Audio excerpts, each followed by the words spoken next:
En effectuant les fouilles autour d'un ancien château médiéval, que des archéologues alsaciens ont découvert les vestiges d'un amphithéâtre gallo-romain. Et ce sont ces blocs de pierre extraits il y a une dizaine de jours qui ont mis la puce à l'oreille des chercheurs. Ici, 4 lettres. On n'est pas sur du latin classique, mais on a un D, un O. Ça, c'est probablement la matérialisation d'un L grec.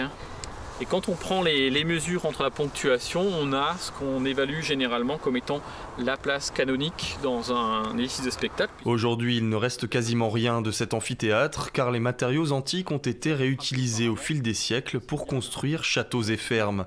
Et si les archéologues soupçonnaient l'existence de vestiges gallo-romains, on ne s'attendait pas à retrouver les traces d'un édifice qui aurait mesuré plus de 100 mètres de diamètre. La ville romaine de Horbourg-Vire était très importante, elle fait plus d'une centaine d'hectares, mais nous n'avions aucun indice avant cette année d'un édifice de spectacle. Et donc aujourd'hui, la surprise, elle est là, on a un édifice qui se dessine, mais qui a été largement pillé. Les tranchées seront rebouchées dans une dizaine de jours, mais des relevés géophysiques seront encore menés pour établir s'il existe d'autres vestiges de l'époque gallo-romaine.